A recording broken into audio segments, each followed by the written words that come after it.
your best chance at influencing the same human beings and your media growing in efficiency like a snowball and getting more and more impactful over time is to pick the same audience that comes back to the same program every day. This is for your core. I'm not saying you can't buy certain things outside of this at certain times. Thank you for that nuance. Yep. Yes, There's always that. that is a nuance, right? But you want to buy the same, think something really boring, the same, 12 p.m. news program every day. Exactly.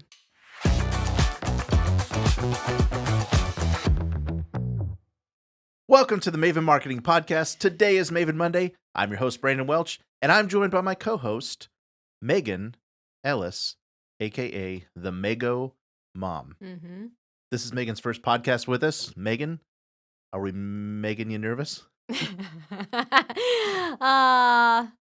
No, but thank No. you so much for having me.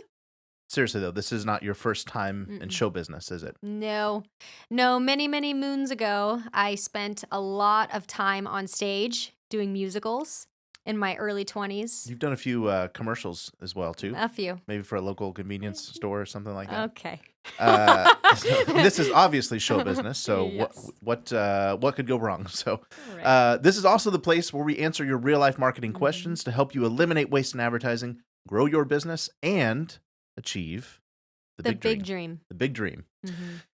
Megan, welcome to the podcast. Thank you. And we are talking about our big dreamers as it relates to media in 2024. Mm-hmm. Why are you here today? What is the question that you seek to answer? Our question of the week comes from every business owner in America. It is, how do I get the very best deal on advertising next year in 2024? The best deal on advertising in 2024. Right. The best deal. Mm-hmm. And why might you be qualified to speak on how to get the best deal? What do you do around here? Well, I try to get our clients the very best deal possible. She tries and she succeeds. I've never seen her miss. Megan has negotiated and audited and managed tens of millions of dollars in advertising. We've had the awesome fun of working together for over a decade. And I first admired Megan's craft just kind of early in my career, definitely early in both of our careers. And she has this undying sense of frugality and like... Does that sound familiar? I'm cheap. I'm cheap, guys. And it's a fancy way to say cheap. And scrutiny, like, Yeah. why should I buy this? It doesn't matter if it's a pair of shoes or like $1 million advertising budget. Mhm. When it comes to other people's money, I've seen her hundreds of times treat it just like her own. She's always asking, why should I spend that? Wait, why does it cost that? Mhm. And so her curiosity and her tenacity, and then that experience of buying in, well over 30 markets that I can think of our clients and many others over the years. She's someone you definitely need to know when it comes to getting the best deal. And so she is a chief media buyer on our team and a marketing consultant. And I'm just glad to have her here today. So just answer the question for us and get it out of the way. How do people get the best deal on advertising? Well, first I want to say thank you for saying all those super kind things about me. You are amazing. I appreciate all that. This is something that I You don't... hear that, Nate the camera guy? I don't take this job lightly because, like you said, these are small business owners and they're spending a lot of money and they're trusting me to make the right choice and to, manage all of this money. And so I take it very seriously. And so today, while we're talking about this topic, I just want to separate into two different categories. One is how to negotiate upfront, and then the other is how to manage while you're spending. Negotiate up front and manage while you're spending. I'm glad you said that because there really are two sides to media buying. I've been on both sides of the equation, buying, Right. selling, and then actually as the advertiser. So the third person, right? We've been agency and then we grew up selling ads. And I think when a lot of people think they're getting the best deal, like what's the best deal? They're thinking the cheapest or the cheapest cost per ad or how little can I spend to get a result? And so I think it's important to break down that what we are buying and why. So you mentioned the first is the negotiation process. Yes. Tell us what that means to you and maybe to our method here. Okay. Yeah. So the negotiating process, it's tough because here's the thing, as you and I both know, every single media has an audience. They all do. Whether it's the smallest radio station in the smallest, town in America or the biggest, every single place has listeners. And so we know that we know that already. So we put a ton of effort into selecting the very right media partner for the business in each market. When you say partner, what are you talking about? I'm talking about the station that we choose to work with, the station that we choose to place our, television ads on or radio ads on. We typically go with one. We'll talk more about that later on, but we want to get it right the first time. Yeah. And so we spend a lot of time figuring that out. And when we're talking about things like TV, radio, billboards, we're trying to earn that tomorrow customer, like you talk about in the The tomorrow customer. Where in the world did you read about that? There's a little Maven method. So, Yeah. a couple of reminders from the best tomorrow marketing strategies. I kind of want to go over some of those if I can. We're looking to buy the biggest group of people that we can afford to reach daily. Yeah. So do you want to expand on that? two key words. Biggest group is one. Everybody thinks, oh yeah, big Yeah. audience. I get that. But afford to reach daily. Daily, yeah. So sometimes there's a much bigger group than you can afford to reach often enough to build that influence. And so when we're talking about tomorrow customers, we're building this snowball effect that people know, like, and trust you before the sale. And to do that, in most categories, that takes consistency over time. Unless you're selling like cheeseburgers or an event or a concert or something, people are going to take a while to make a decision to buy a new washing machine or a new roof or select an attorney or choose medical providers. And that's just it, because we are trying to be known, liked, and trusted with the same person day after day. And so if you're anything like me, you try to sleep every night, you forget, you've got a million things going on. That's why it's important to show up consistently. The biggest stations in town will often come in and say, we're the biggest and best. Right. And give us your money. And you're like, well, I could only afford to be on a few times a week. Absolutely. Or at random places. And it's very important as a foundational, like before we talk about negotiating, I think, your goal, above all, is to reach them at an appropriate amount of frequency. And then from there, the biggest audience you can afford to do that with. Right. Absolutely. So, like he said, that requires consistency. And that's one of these other things, is that we really, really, really, prefer to buy 52-week schedules. That means every single week of the year. What about if it's Christmas? Even if it's Christmas. What about if it's Valentine's Day? Even if it's Valentine's Day. What about if it's snowing? Especially if it's snowing. Yeah. I mean, for sure if it's snowing. Why? You want to be, it's just important to be there every single day. People are inside, right? Also, More people are inside. But yeah. You would buy whether it's middle of summer, middle of winter. Right. And that consistency showing up with those people paired with a good message, paired with a good brand personality, of which we've all done great episodes on. You should check them out. We'll put them in the link in the comments. Yeah.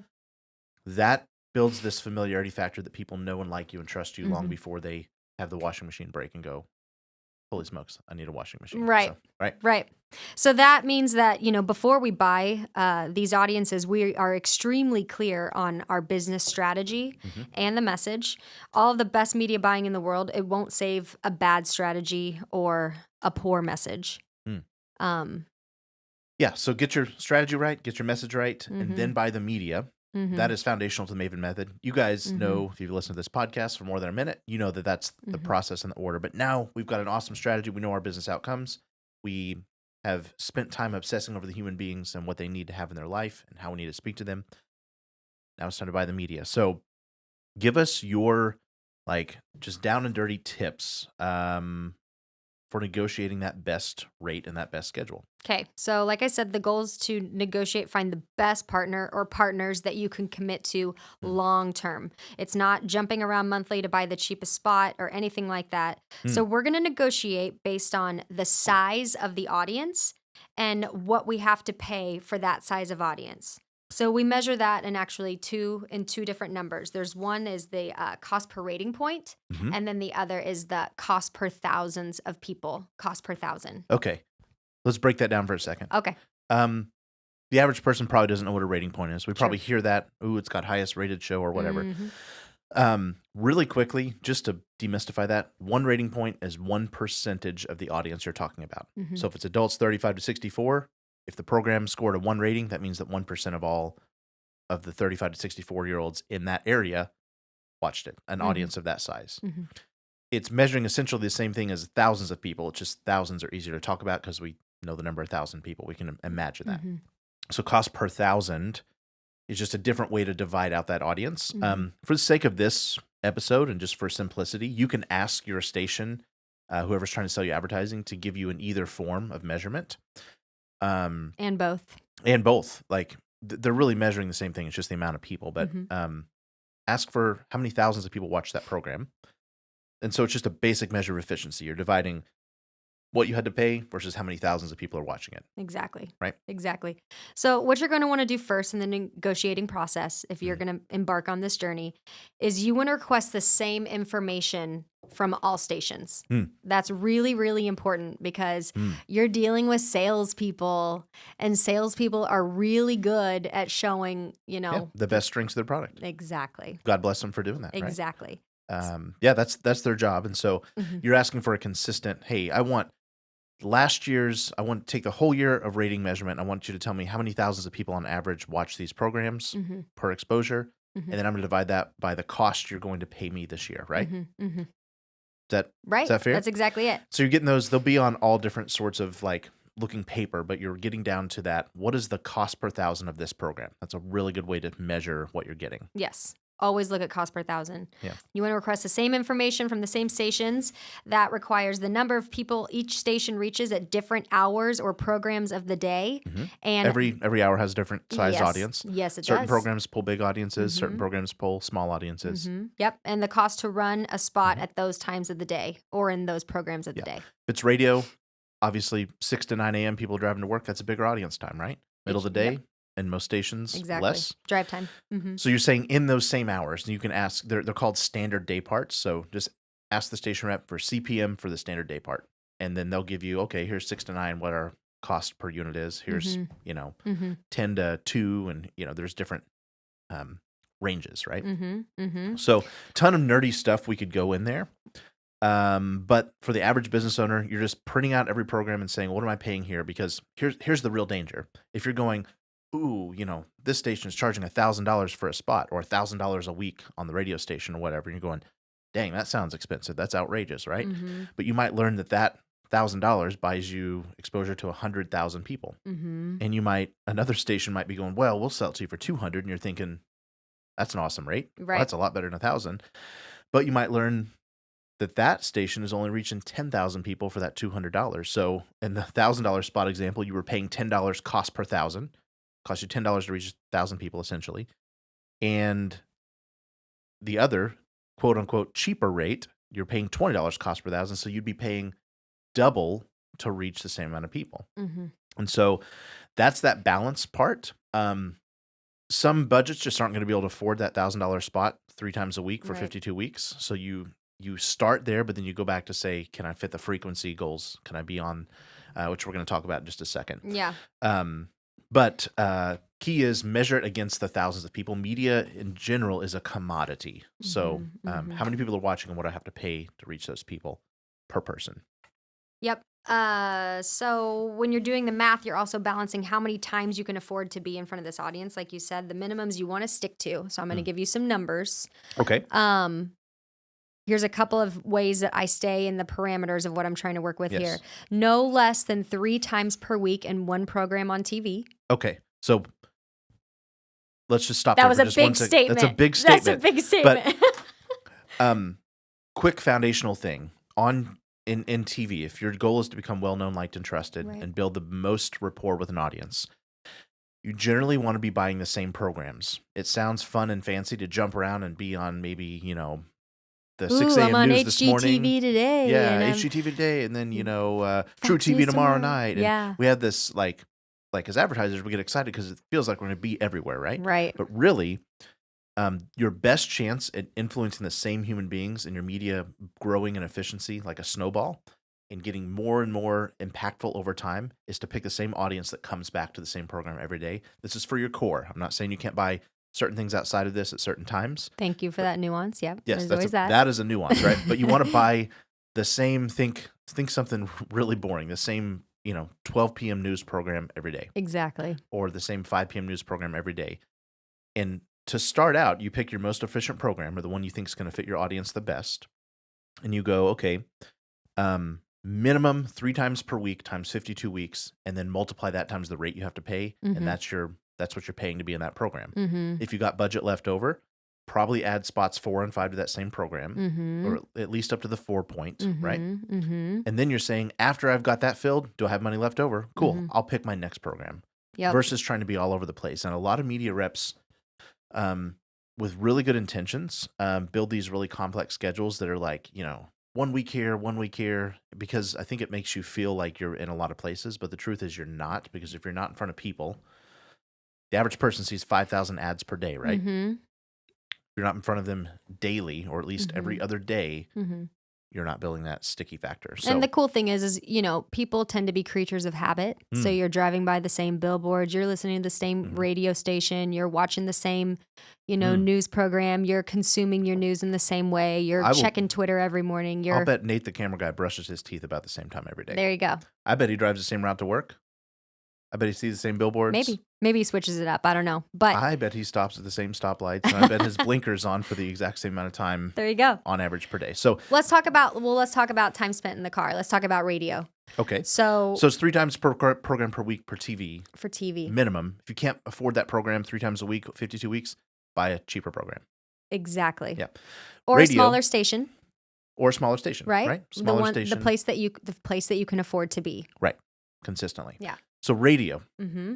What's our minimum frequency for radio? Yes, this is tough. It's for me, this is how I found my winning combination.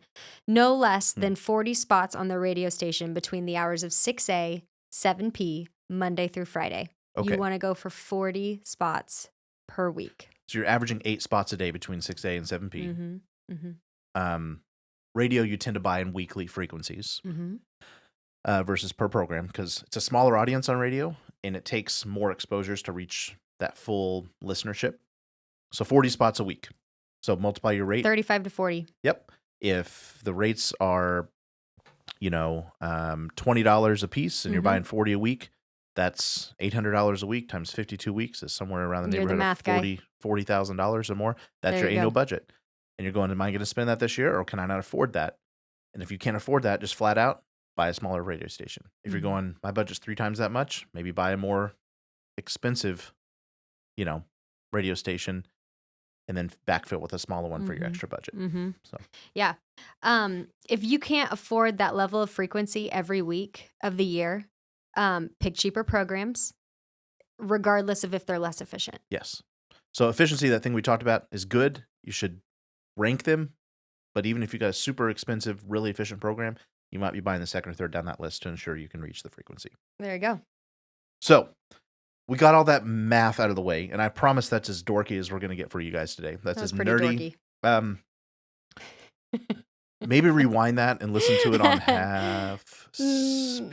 Oh, no. Or send us a question if there's something that we that. just didn't properly articulate there.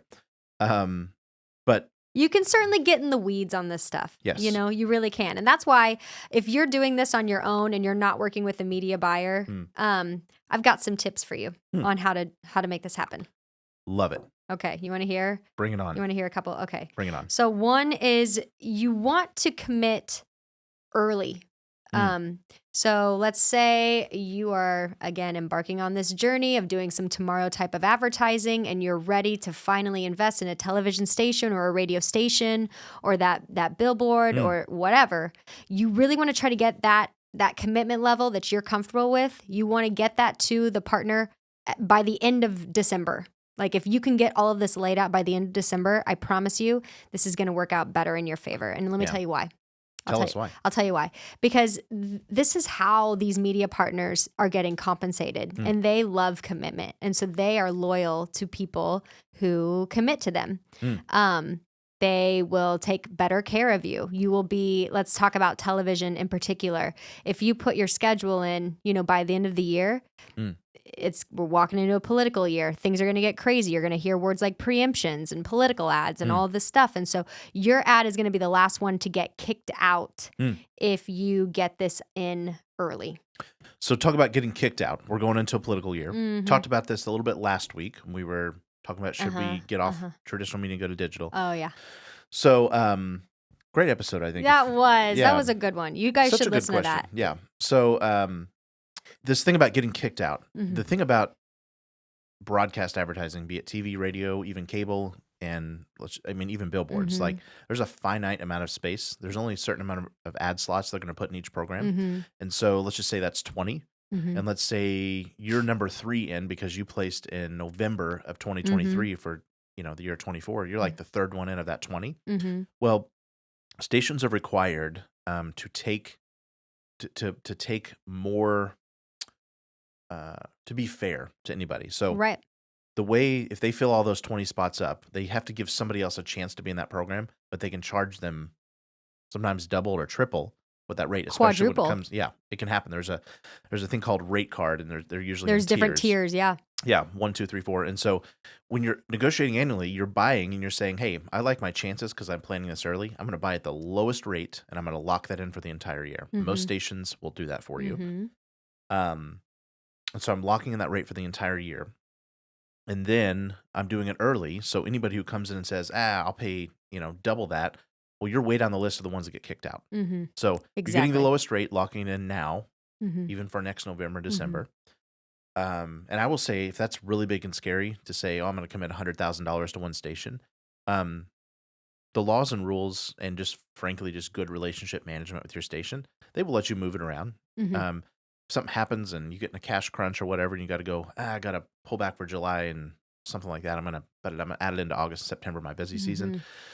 Not the best plan, but you're usually not contractually obligated to like that entire 12 months. There's an opt-out period. You might have to pay for, a month before they let you taper off. But most are good at honoring what your needs are. Yeah, because that number's scary. That sounds like a big, scary number. But Brandon's saying there are definitely ways that you can work around that if crap hits the fan and you need to. But for the love of like fairness and just good character, plan to spend what you can plan to spend. Yes. And then you can add to it from there. Yes, Point absolutely. is lock in the majority of your schedule, your core buy, that 80% of your buy early. Yep, there you go. And so here's the other thing. Whenever you're a small business owner or even just my job, I get overwhelmed with how many people try to get me to buy things every day. Oh my goodness. Because I'm kind of the gatekeeper for my clients. And so if they run into Susie at the basketball game, they're like, "Oh, great. You should buy from my radio station."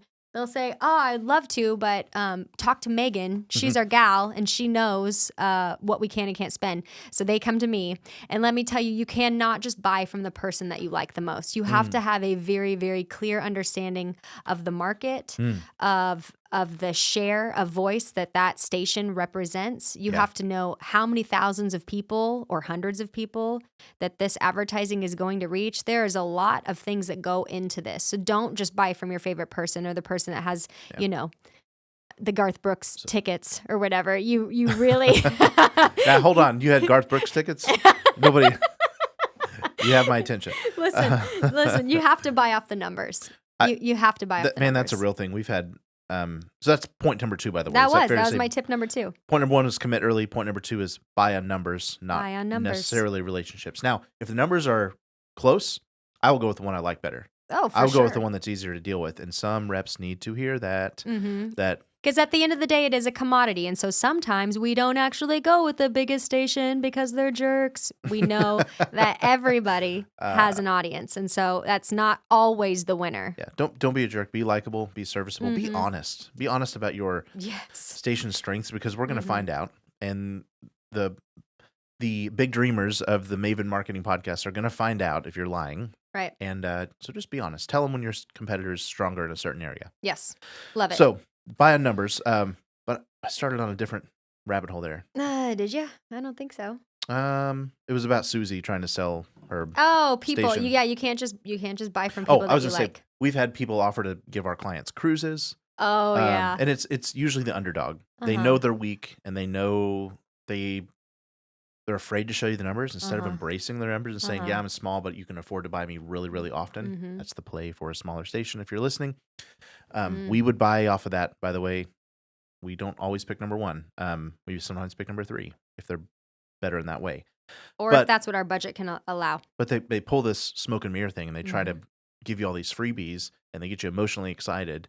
And for that $5,000 the cruise cost, you could have put that in your pocket and bought your own cruise and then gotten 50% more on your media spend. So All that stuff. Okay, guys, this episode was getting long. Caleb was getting a little nervous, so we split it into 2 parts. We've covered how to negotiate your media up front by planning early, negotiating on numbers, planning annually, asking for added value, and knowing your posting standards. Go back and listen to that. There's lots of stuff that will help you 5, 10, and 20 years from now buying media. Next week, we're going to talk about managing the ad spend after it's placed. Megan has some super cool tips, some insider stuff you're going to want to hear. So tune in next week for part 2. And then, you know what? After these are all pasted together, we'll do a version where it's the whole episode if you want to just listen to it straight through. But we'll be back here next Monday and every Monday answering your real life marketing questions, because marketers who can't teach you why Are just a fancy lie. Talk to you guys next week.